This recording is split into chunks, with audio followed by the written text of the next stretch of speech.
Hello and welcome back to the State of Scottish Football's coverage of Denmark versus Scotland, and it ends as the second half began with Denmark winning by 2-0, courtesy of Vass and Mela's first half strikes. I'm Jack Donnelly and I was joined with Struan Garvey and Amy Canavan before, and I'm lucky to say that I'm joined by them again to talk about the fallout of the game, everything that happened in the second half, where things went wrong, whether we had any positives to take, and looking ahead to the weekend's action at home against Moldova.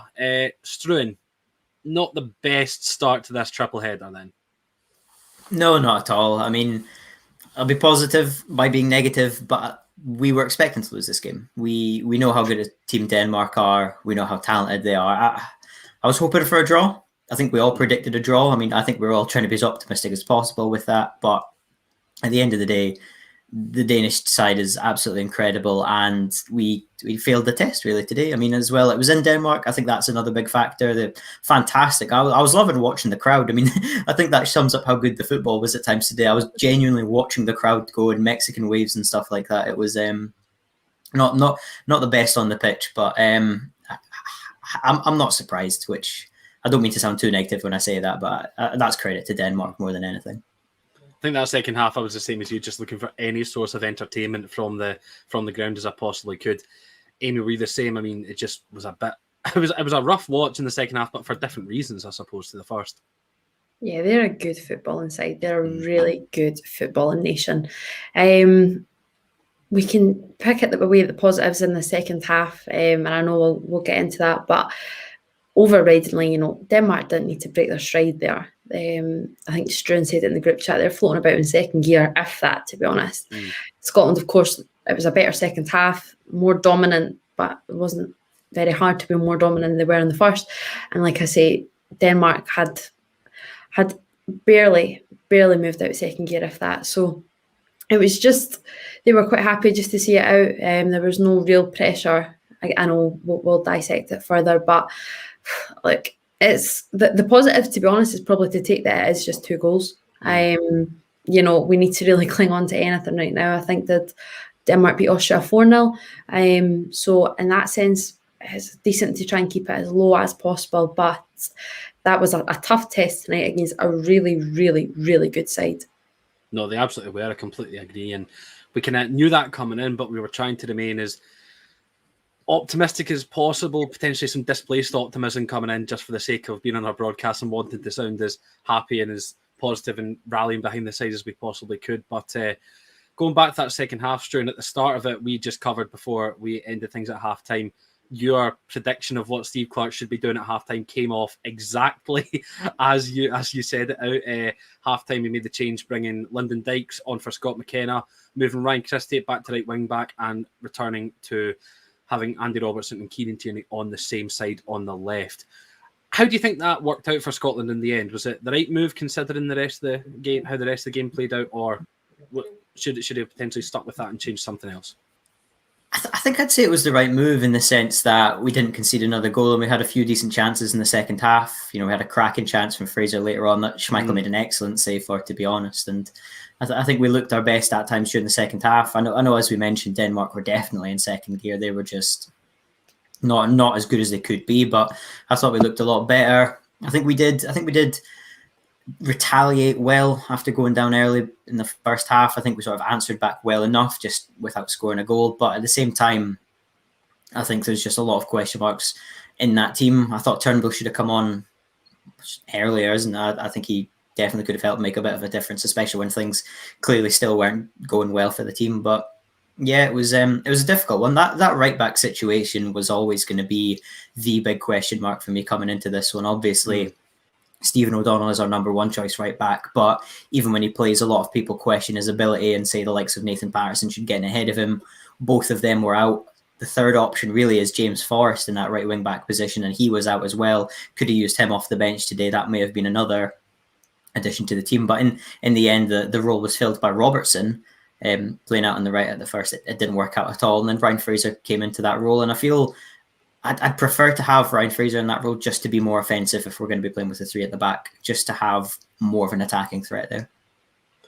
No, I think I would have to agree with you, because even when he was playing right wing back, you still saw him in those attacking phases and in those attacking positions. I mean, the chance just 81st minute, I think it was, before Schmeichel pulled off an absolutely incredible save. I mean, he's liable to a couple of those at least every game, so I wasn't really too surprised to see him push that one away from the bottom corner.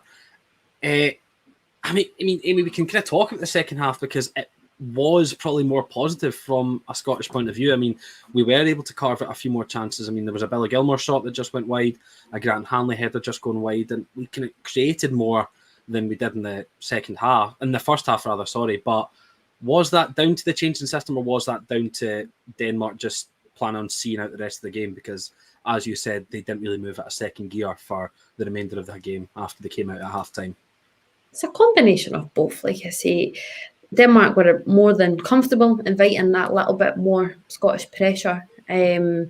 They have total confidence, and rightly so, in their defensive abilities, and hence why, you know, they were more than happy to sit that tiny little bit deeper, allow Scotland to even try and play through the midfield a little bit more. I certainly think we played through the midfield a lot more than we did in the first half. But then again, you know, Struan obviously calls that fantastic decision at half time, and that's again that Clark's got it wrong. You know, we can see that the minute Dykes comes on, partners Adams. I think back to the Israel game, you know, that first 45, it was woeful. And then the second 45, there's that change that we all knew was going to have an impact and have a difference, which we were calling out for, hence why we're calling out for it from the offset.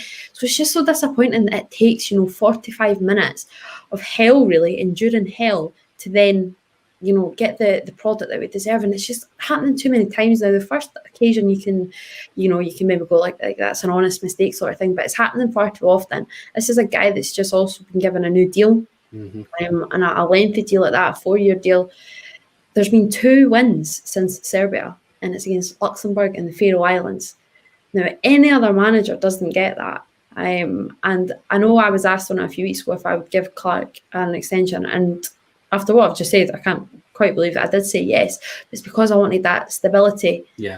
And I did think that maybe a changing curve was happening after the Euros. Have a little bit of optimism. I know the Euros didn't go our way, but it was there. It was the first step. That hoodoo was over with, you know, that hurdle of getting to a major championships.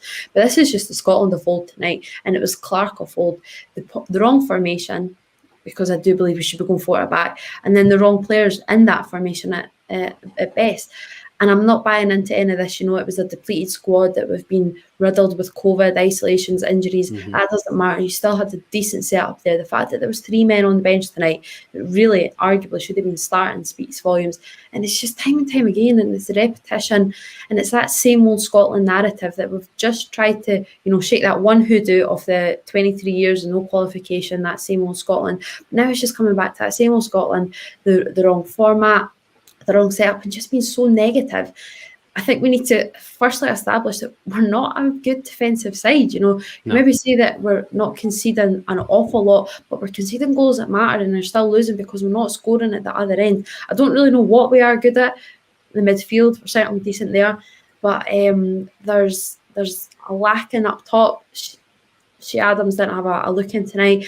Dykes definitely caused a little bit of rough and tough when he came on. And tried to be that little bit more aggressive, which you expect from him. But the defensive back line, it's just not working. It's not there. So we can't set up to defend. You know, in that first half especially, we can't set up to defend like that. I'm not saying go all guns blazing against Denmark, but something has to be a happy medium has to be made. Going out for a positive result tonight needed some sort of positive result, and it just, the tactics were just all wrong. And like I say, it's just too many times now under Clark. No, I think I would have to agree with that, Amy, especially just coming into this game and needing a positive result. You would expect some sort of attacking impetus. But Struan, even when we saw all these players dropping out, we weren't sure whether we were going to have Tierney or Robertson when they were kind of suffering. They kind of suffered a couple of injuries in the lead up. In the right back situation, we thought potentially we could be trialling 4 at the back. You just always kind of knew against Denmark we would end up reverting to 5 regardless, which kind of shows that you're almost kind of giving up and admitting defeat before the first whistle's even gone. Yeah, we seem to just be reluctant to change the shape and formation. And I understand that a manager likes to work with a certain formation, and quite often you'll have a set team that you want to keep working with certain players. I mean, we saw Clark use the same sort of formation at Kilmarnock and how well it worked for him there. But for me, I think we're now at the point where we can't keep using this 3 or 5 at the back, to be honest. As Amy said, we're not good enough defensively. We're committing an extra man at the back there, and it's just not working out. I understand that our 2 best players are left backs, and that's horrible. But at the same time, you look across Europe, top teams are able to get through, even though they have good options. You look at the England team, the amount of left wingers and right wingers that they have, and yet they're still able to play well. They don't force them all into the one team.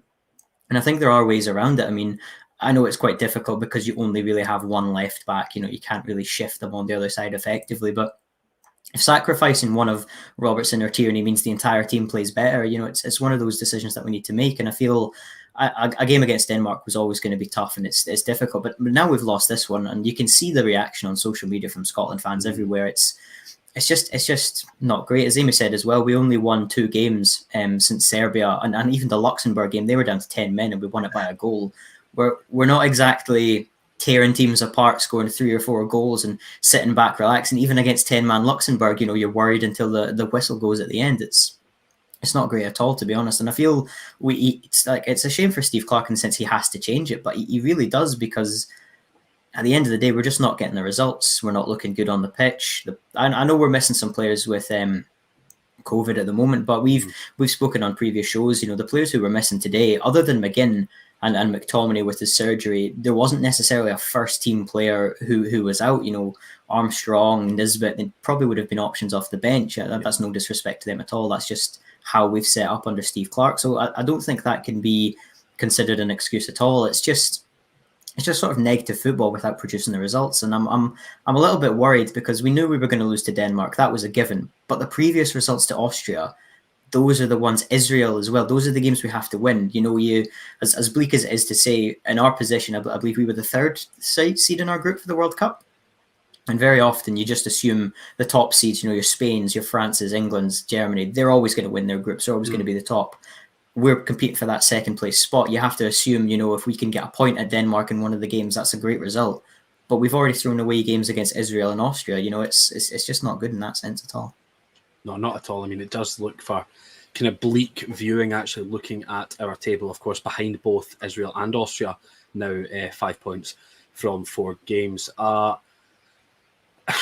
Amy, we talked about Steve Clarke's loyalty to certain players in our pre-match build-up, Kenny McLean especially, and we kind of understood coming in that he's a manager that's wanting to implement some sort of solidity, some sort of consistency across the Scotland teams, and you do want that, because you do want to be able to have players playing on a regular basis for Scotland who know how to play with each other. You can't just chop and change with each month's player, each kind of squad's flavour of the month for it in terms of players. You don't really want to, say, bring in somebody off the back of 2 or 3 great games to completely disrupt a system. But when it's a system like this, you really do need a shake-up, and you need to just put loyalties aside for the benefit of the nation, realistically. There's a combination of that, and there's a combination that the best player should be playing. That should be in any footballing sense, club level, international level. There's too many times, I would love to know the reason as to why Ryan Christie, David Turnbull and Jack Hendry are not starting tonight. And I know that could be maybe sound like me coming from that Celtic slant, but it's really not. I'm wanting the best players to be playing for my country. And you want the best players who are playing at that at a higher level. I am not a fan of Scott McKenna, who's doing okay at Nottingham Forest, not doing anything amazing, mind you. And this isn't off just,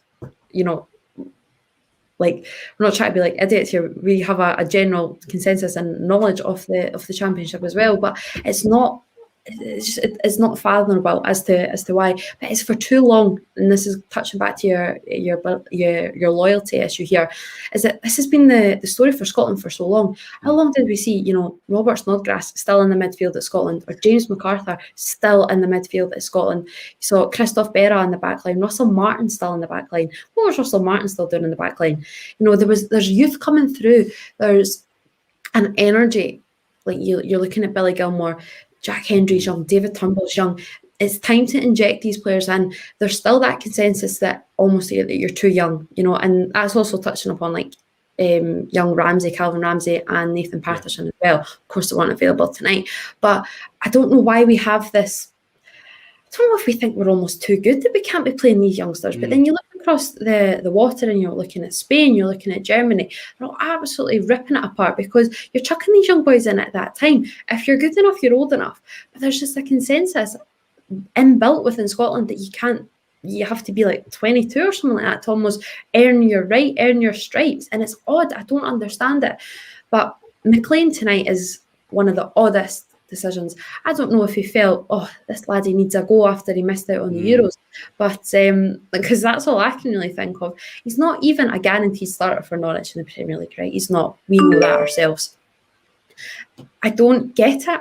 What did he bring tonight that David Turnbull couldn't bring? Yeah. What did he bring tonight that Ryan Christie couldn't bring? Because if you flip it, I think, Ryan Christie could have brought pace. He could have brought that link up between McGregor. Yeah, he's now a Bournemouth player, but he's just left playing with Cal Mack. You're looking at David Turnbull. He's going to be that little link as well between Cal and McGregor. There's the Kieran Tierney right through as well. There's just all these little things that we're thinking about. But I think it always boils down to youth football, and that we've got an undeniable disorientation towards it, and that there's no unity, there's no pathway, anything like that. But the blind loyalty to McLean, there's obviously some sort of loyalty now to McKenna, because God knows where this came from. This is just an obscure sort of decision, and hence why it was clearly hoofed after 45 minutes. But then why? And then there's almost on the flip side, I'm not going to start Lyndon Dykes. The boys just had a decent run of form at QPR. And it's maybe because before the Euros, it was a little bit a purple patch really for Dykes. And I think we were all a little bit worried. There was a little bit of injury, and there also he wasn't scoring goals. He just scored a cracking goal at the weekend as well. And if anyone hasn't caught that, I'd genuinely advise to go and get it. It's a great first touch. It's a great finish as well. So he's high on confidence. And that's why it's Jack Hendry as well. You know, he's just signed for a Champions League club in Club Brugge. Now, you can say what you want about the Belgian league, but there's not many in that Scotland side that are playing Champions League football. There's not many in that Scotland side that are even playing European football. That's one less now with Ryan Christie opting for the English Championship. So there's little things like this that you want to get players playing for you when they're on a high. Jack Hendry's one of them. Scott McKenna isn't. Yeah, it generally does kind of... You're almost in a bit of disbelief when you actually see the starting lineup come out and you see Ryan Christie, who he's looked good he looked good in the football he's played under Ange Postecoglou. He looked a lot more like the Ryan Christie of old. I know he took a lot of flack last season, but he really kind of seemed to improve his game and obviously got his move down south. And it's just odd to think that you wouldn't start someone like him. Jack Hendry as well being a really good example. I mean, he kind of came in and we thought, right, that's going to be Jack Hendry secure and being able to hold his position down after performing all 3 games at Euro 2020, but then just kind of dropped from the team for seemingly no reason, for a Liam Cooper who is in a culpable defence, to be as generous as I possibly can be at Leeds United, and Scott McKenna, who very rarely plays above average, and it just doesn't really make much sense. Struan, I saw a bit of an interesting comment a couple of minutes back from a lad called Danny Boy, and he said, would you rather go for it and leave massive spaces and it being 4-5 than you would holding back and end up your plan backfiring? And for me, I would much rather see intent and belief and just aggression going forward and get absolutely battered by a much better side. We knew coming in that Denmark were going to be the better side, than just hold back and concede a couple and then just do nothing else, as Denmark could kind of realise they were going to be able to walk the second half. It almost reminds me of the Louis van Gaal video when he screams, yes, we go for it, because that's what Scotland need to do at times. You think you need to go for the result. Now, in all honesty, a lot of fans say, you know, you want your team to play free-flowing football and just attractive on the eye. But at the end of the day, anybody is going to take a World Cup victory if you win every single game 1-0 playing defensive stuff. And I feel we're not doing that, but we're playing that type of football. We're playing the boring football and we're not getting the results from it. And that's why I think we need to change it. We need to try something different. You know, if these players go out there and we try something new, we go for it at the back and we show intent, and Denmark beat us 4 or 5-0 today, I'm not bothered by that, because Denmark are a crack inside and we're trying something new. And even if we get beat 4 or 5-0, there's normally positives that you can take and say, you know, Ryan Fraser looked really good on the right wing today. You know, Ryan Christie looked really good in that sort of connecting role. I'm trying to imagine in my head how we would play a four at the back and who would fit in where. You know, a Gilmore McGregor pivot could be fantastic, and how that would work, etc.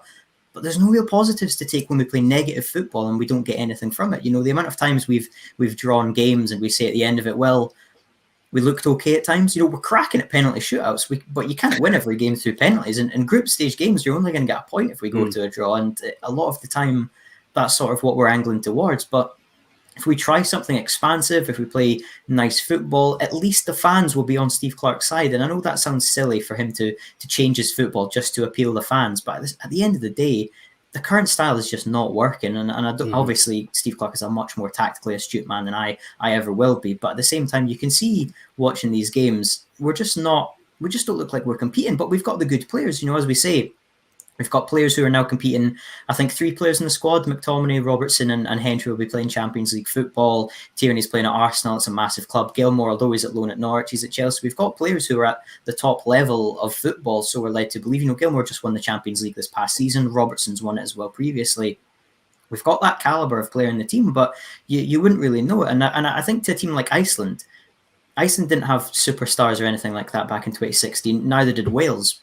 They had Gareth Bale, who was absolutely fantastic, and some other decent players, but they played good football and they were able to get the results from it. And I sort of wonder, you know, with the crop of talent we have, is this the right opportunity? And I think Amy makes a really good point about how so many Scotland players are overlooked from the squad. I mean, I know Andrew Considine gave us "Yes Sir, We Can Boogie," "Yes Sir, I Can Boogie," but we could all boogie at the time. It was great. It was the Scottish tune of the summer.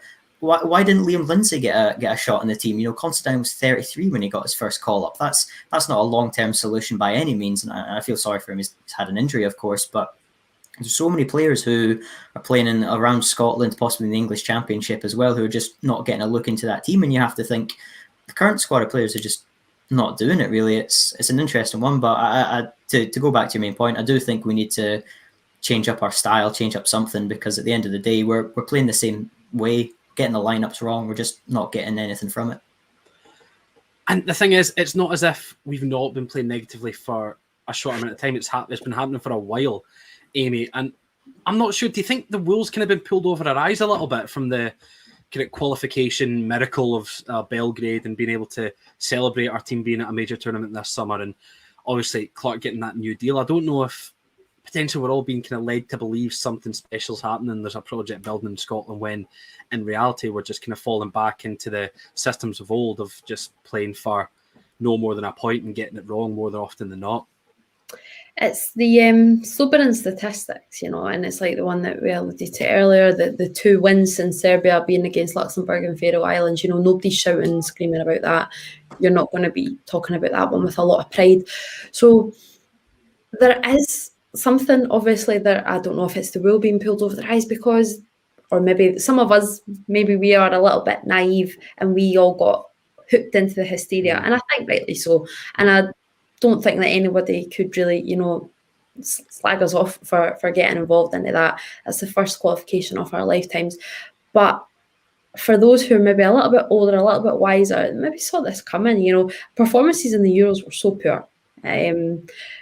Okay, done well against England, but what do you win? It was, as everybody said, the England game takes care of itself anyway. So if we were going to say that on a negative perspective, you've got to say it on the same positive perspective. But the performances overall, they weren't up to much. And I know we can say we maybe underestimated, you know, the opponents in both Croatia and the Czech, but we could have done a lot better. And it's the fact that here's us yet again, or 45 minutes ago, there was us yet again saying, look, that was wrong. Or even a couple hours ago, us saying that starting lineup was wrong. If we can say that, we're not even really that clever. What are the opposition managers and opposition players? Thanks, John. You know, we're just so predictable. And I think that's it. We're predictable that the first 45 we're going to be there for the taking, and then it allows it for the second half. You know, the damage was done, and that's how we have performed better in the second half, yes. But Denmark really, where that was just a training session. They were more than happy to have. I'd love to know the touches and sort of stuff like that, because you could say, oh, Billy Gilmore was outstanding in that second half. Well, he was maybe outstanding, but he wasn't outstanding in the right areas. He wasn't really causing a lot of hassle. He was done well on the ball. Knows that. Callum McGregor probably got a lot more touches. But even in that sense, it's just also negative. the guys that we're saying are in a lot of possession are that midfield. It's just boring. We're passing the ball. Oh, very good. We can pass the ball sideways across the middle of the park. But Shea Adams wasn't getting a lot of chances when Ryan Christie came on. He came in and would show for the ball, absolutely, because by nature he's a midfielder, so he'll drop it a little bit deeper. But Dykes, the work that Dykes done, it was all off the ball sort of stuff as well, or it was a long looping ball, or you're saying Grant Hanley was a little bit better in the second half. Again, that's negative though, because it's the defensive players that you're saying that are doing well. You're not causing any issues. The Ryan Fraser opportunity, should have just leathered that. But it shouldn't just be that one, that one chance in solitary that we're focusing on, because we should be creating so many more than that. So it's a big week. It's going to be interesting as to what happens on Saturday, because it has to be all attacking on Saturday. You're home. Too many times at Hampden are we still so negative? Jack, God love you, you're going to be there, so you're going to probably see this negativity. But not only is it the fact that we need to go out because it's Moldova, we need to go out because we need the win. We're going out tonight that, as Stuart alluded to earlier on, we put ourselves in a terrible position before the Euros against Austria and against Israel. The points dropped. So we needed to attack tonight, not thinking, oh, it's Denmark, we'll maybe lose. We needed to go and try and get a positive result. I mean, there was not from the outset did we have that. So it's a big game on Saturday. It has to be more attacking. And if the lineup is anything close to what it was tonight, there'll be a fair few unhappy fans inside Hampden. Well, the good thing about me going back to Hampden on Saturday for the first time in a number of years, actually, it's been a while since I've actually been in the National Stadium. I plan on being a few pints in by the time I actually sit down to watch the game. Hopefully that'll kind of help the nerves and help the pain of actually potentially seeing another display like we saw tonight. But Stuart, Amy's absolutely right in saying that we need to go to this game on Saturday with complete attacking intent. And how do you think we go about doing that? Do we need to change the four at the back at this point, or are we really just predicting Clark to stick with his tried and tested 5 at the back formation that's done him so well so far?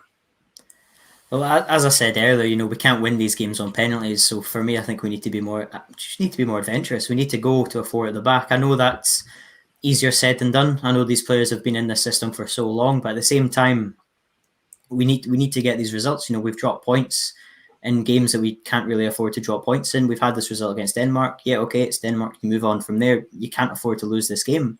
And if we stay with the same situation that we're in right now, we probably will score against Moldova. I'd back us to do that at least. If we're hanging on with a 1-0 victory, 1-0 scoreline, a lead at the time, I'm going to be nervous the entire 90 minutes. If we can go for it, get a couple of goals, 3 if we're lucky, I think the fans will just be massively on his side. And I feel that's what fans want to see, is just change. Just see something different, because at the end of the day, if we can get a result, fans will be happy. If we play good football, fans will be even more happy. If we can just try something new. I don't know what the situation will be with the lineup. Obviously, Tierney and Robertson, you'd expect one of them will have to drop out for that if we do go to a 4 at the back. I'm not too sure who comes in at right back. I'd hope it'll be Stephen O'Donnell, just because he knows the role. I'd like Nathan Patterson even more, but I don't think he's going to be ready for this one. But at the end of the day, we might as well go for it. Do you know what I mean? We've nothing to lose. I think that's the best way to say it. We've nothing to lose for going attacking, because even if we do drop points in this game,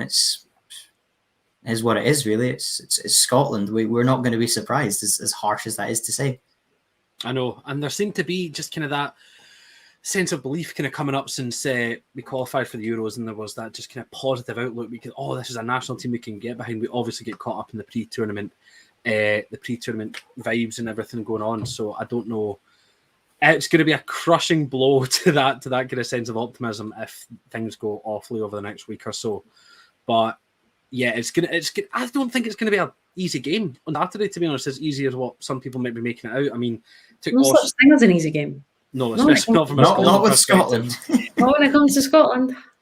I mean, Moldova held off Austria for 45 minutes. I mean, it took Austria just before half-time to score their first, and then they just scored their second through Marko Arnautovic in the 94th minute, I believe, to seal that 2-0 win for the Austrians. So they're coming off the back of a loss, but considering the kind of stature of Moldova in this group, you were potentially expecting a fair bit more of a scoreline or a win from Austria tonight. But I don't know. I mean, Amy, what's one thing? Is there a particular player or many players that you would like to see drafted in for this Moldova game that perhaps were completely overlooked tonight. I mean, the We obvious need to ones go being attack. Christie, Dykes, Turnbull, the likes of them. Absolutely, McGinn's coming back. McGinn's back for this game, isn't he? I think should he be, should be, yeah. Yeah. I think him and Patterson will both be back for it. We need to go attacking.